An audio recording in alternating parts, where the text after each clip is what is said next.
Doctor आप मेरी बात समझते क्यों नहीं? मैं रातों में सो नहीं पाती हूँ। अच्छा, तो कौन है वो जो आजकल मिस लिपिका के होश उड़ा रहे हैं? डॉक, मैं मजाक के मूड में बिल्कुल भी नहीं हूँ। तब तो मुझे सीरियस होना पड़ेगा। अच्छा बताओ, क्या हो रहा है तुम्हारे साथ? आपको तो पता है मैं उत्तर प्रदेश की एक भूतिया जगह पर किताब लिख रही हूँ। तो ये दिक्कत है? नहीं, दिक्कत ये है कि मैं उसके बारे में लिखते लिखते उसका हिस्सा बन जाती हूँ। मतलब मैं समझा नहीं। मैं उस कहानी के असलियत में फंस जाती हूँ। ये कैसे मुमकिन है? मुमकिन है डॉक। आज से ठीक 3 महीने पहले जब मैंने इस किताब को लिखना शुरू किया था, तब मैं उत्तर प्रदेश के एक रेलवे क्वार्टर की भूतिया होने के पीछे की कहानी लिख रही थी, क्योंकि उस जगह पर आज भी लोगों को औरत की वासना से भरी आवाज सुनाई देती है, जो अचानक से चीख में बदल जाती है, और उसके तुरंत बाद एक के बाद एक 2 आदमियों के चीखने की आवाज, और फिर एक अंतहीन सन्नाटा जिसमें न जाने मैं कैसे फंसती चली गई। मेरे आसपास की सभी चीजें घूमते हुए अंधकार में बदल गईं। मेरी हालत ऐसी हो गई जैसे मैं अंतहीन अंधेरे से भरे स्पेस में झूल रही हूँ।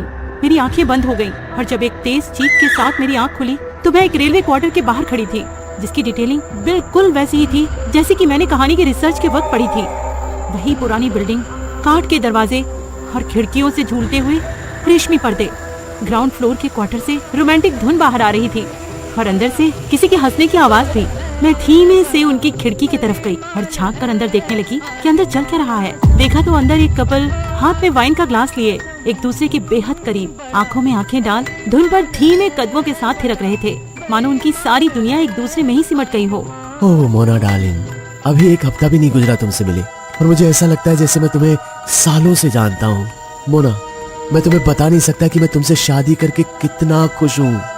इतना कहकर वो इंसान उसके लबों को चूमने ही वाला होता है कि वो औरत जिसे वो मोना कहकर बुला रहा था, उसने जानबूझकर अपने हाथ से वाइन का ग्लास नीचे फर्श पर गिरा दिया। ओह, ये ग्लास, रुको मैं क्लीन। आप रहने दीजिए ना, ट्रेन का टाइम हो रहा है, देर हो जाएगी आपको। वो प्यार भरी नजर से उसे देखते हुए उसके माथे को चूम लेता है और वहाँ से निकल जाता है, पर उसके प्यार का मानो उस पर कोई असर ही ना हुआ हो। वो तो जैसे उसके जाने का ही इंतजार कर रही थी। आदमी स्टेशन पर अपनी रात की ड्यूटी के लिए निकल जाता है, पर उसके निकलने के कुछ देर बाद ही एक दूसरा जवान और हट्टा कट्टा लड़का उस घर के अंदर पहुंच जाता है। मैं फिर से खिड़की के बाहर से उनके घर के अंदर निहारने लगती हूँ। अब तक अपने पति को देख उदास उस औरत के चेहरे पर अब एक अनोखी सी चमक थी।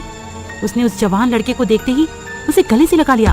ओह माय लव, तुमसे मिले मुझे बस कुछ ही दिन हुए हैं, पर ऐसा लग रहा है जैसे मैं तुम्हें सालों से जानती हूँ। एक तो बेवफाई, और ऊपर से अपने ही पति के डायलॉग को अपने आशिक को रिझाने के लिए बोल रही थी। मतलब बेशर्मी की भी हद है। उसके बाद वो दोनों सांप के जोड़े की तरह ऐसे लिपटे कि मैंने भी अपनी नजरें मोड़ ली, और मेरी नजर सीधे स्टेशन से क्वार्टर की तरफ लौटते हुए उसके पति पर गई। पर वो इतनी जल्दी कैसे लौट रहा है? अगर उसने अपनी बीवी को ऐसे किसी और के साथ देख लिया तो उसके दिल पर क्या गुजरेगी? ये सोचकर मैंने उसका रास्ता रोक लिया। अरे कहाँ जा रहे हैं जनाब? अपने घर मोहतरमा। वैसे आप कौन? पहले तो कभी लखनऊ रेलवे क्वार्टर में आपको देखा नहीं। तो देखिए ना, कहाँ भागे जा रहे हैं? माफ कीजिएगा, मैं ऐसा वैसा आदमी नहीं हूँ। मेरी बीवी घर पर अकेली है और मैं जल्दी वापस पहुंचकर उसे सरप्राइज करने जा रहा हूँ। उसके भोलेपन को देख मेरा दिल भर आया और मैंने उसका रास्ता छोड़ दिया। जाने दिया उसे अपनी बीवी की सच्चाई देखने, ताकि वो बेवफा औरत उसके इस भोलेपन का और फायदा न उठा सके। वो घर के अंदर चला गया, पर इस बार मैं खिड़की पर नहीं गई।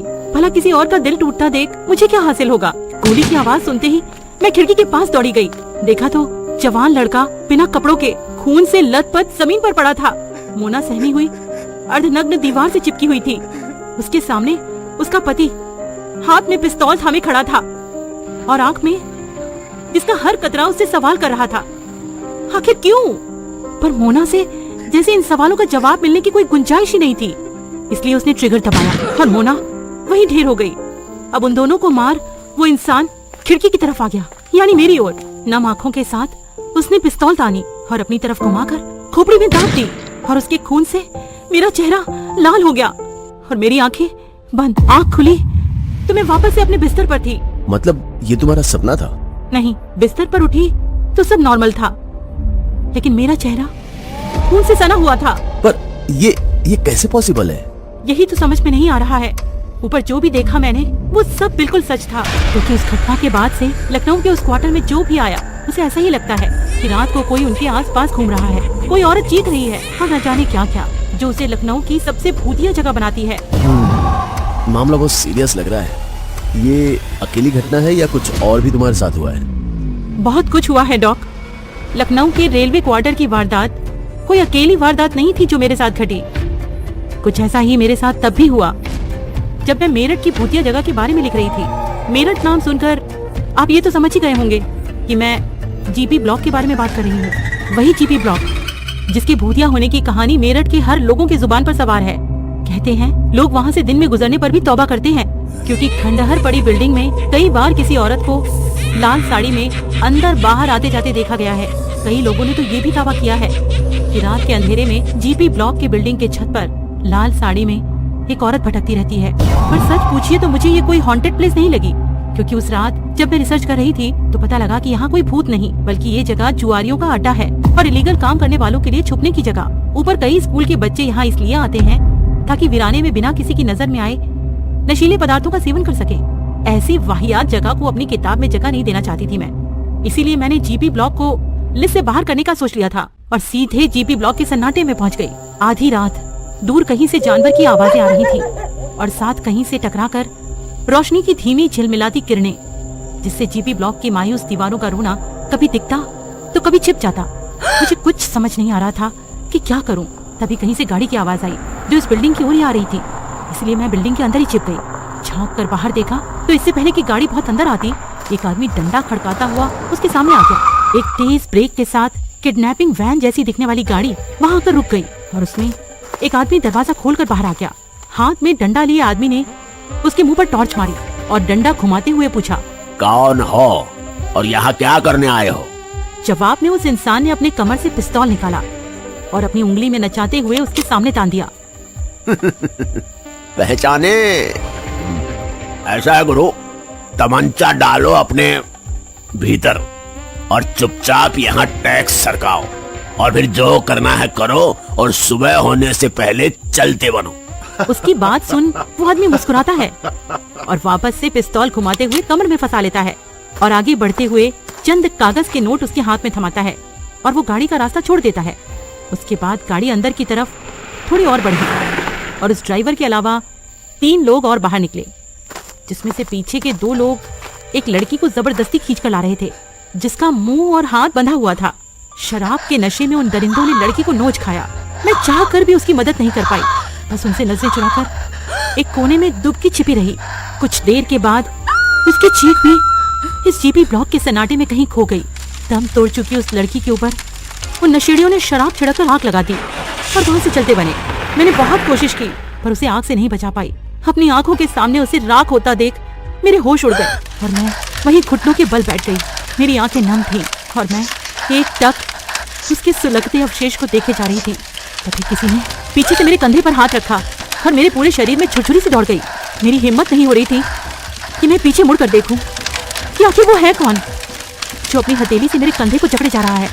हालांकि ये बात साफ थी कि अगर ये हाथ उसी दरिंदे का हुआ जिसने उस लड़की को जलाया था तो मेरी कब्र भी यहीं खुदेगी। जैसे तैसे मैंने कंधे से हाथ झटका और पीछे मुड़ी, पर सामने घुप अंधेरा था। दूर दूर तक कोई नहीं था, न कोई बंदा और न ही कोई बंदे की जात। कुछ था तो सुन सन्नाटा, पर अगर कोई था ही नहीं तो वो हाथ किसका था? ये सोचकर डर से मेरा गला सूखने लगा। बाहर झांक कर देखा तो वहाँ कोई नहीं था, सिर्फ बाहर नहीं बल्कि इस पूरे जीपी ब्लॉक में। इसलिए मैंने वहाँ से निकलने का सोचा, पर मैं जाती कहाँ? मैं तो माया जाल में फंसी थी, जहाँ ना मैं अपनी मर्जी से आती थी और न ही अपनी मर्जी से निकल सकती थी। हालांकि मुझे अब ये समझने में बिल्कुल भी दिक्कत नहीं हो रही थी कि जीपी ब्लॉक सच में भूतिया है और इसके पीछे की वजह थी यहाँ हुए लोगों की दर्दनाक मौत, जिसके बाद अब उनकी आत्माएं यहीं भटकती हैं। इससे पहले कि मैं यहाँ कुछ और सोच पाती, हर तरफ से चीख चिल्लाहट शुरू हो गई। डर के मारे मैंने अपनी आंख और कान बंद कर लिए और जब आंखें खोली तो एक औरत की डरावनी शक्ल ठीक मेरी आंखों के सामने थी। डरते डरते जैसे ही मैंने उसे छुआ तो वो धुएं की तरह हवा हो गई और जीपी ब्लॉक के उस खंडहर में मुझे कई आदमी दिखने लगे। इसके साथ यहाँ कुछ बुरा हुआ है। किसी कोने में छोटे बच्चे की आत्मा थी तो किसी कोने में एक बूढ़ी आत्मा, और वो सब मुझे ऐसे देख रहे थे जैसे मैंने ही उनका कुछ बिगाड़ा है। देखने तक तो ठीक था, पर अब वो मेरी तरफ किसी ज़ॉम्बी की तरह बढ़ने लगे। उन्हें करीब आता देख मेरी धड़कनें बढ़ने लगी। ना मैं आगे जा सकती थी और ना ही पीछे, क्योंकि वो चारों तरफ से मेरी तरफ बढ़ रहे थे और उसमें से एक बच्चा दौड़ते हुए मेरी तरफ आया और मेरे ऊपर कूद गया। मैं पीठ की बल जमीन पर गिर गई और वो मेरे ऊपर बैठा मुझे घूर रहा था। देखते ही देखते उसके दोनों हाथों की उंगलियों के नाखून बढ़ने लगे और उसने मुझ पर हमला कर दिया। इससे पहले कि उसके नाखून मेरी खाल को खींचते, हम दोनों एक दूसरे से अपने आप ही विपरीत दिशा में अलग हो गए। मेरे चेहरे पर बस हल्की सी खरोच लगी, पर मैं खिंची खिंची एक अंधेरे में चली गई और वापस अपने कमरे में, जहाँ से ये सब शुरू हुआ था। तो तुम्हारे चेहरे पे ये जख्म वहीं से आया? हाँ डॉक, मुझे पता है आपको ये सब झूठ लग रहा होगा, लेकिन अरे नहीं नहीं लिपिका, मुझे कुछ भी झूठ नहीं लग रहा है। साइंस के आगे भी बहुत कुछ है इस दुनिया में जिस पर हमें यकीन करना चाहिए। तो मुझे क्या करना चाहिए? अपनी कहानी पूरी करो और फिर मुझसे मिलो, क्योंकि अकेली तुम ही नहीं जिसके साथ ये हो रहा है। और किसके साथ हो रहा है ये सब? मेरे साथ। आखिर क्या हो रहा है डॉक्टर के साथ? क्या वो भी मेरी तरह भूतों के माया जाल में फंस जाती है, या है उनकी कोई और कहानी? जानेंगे माया जाल के अगले अध्याय में, जिसके लेखक हैं पंचम प्रकाश।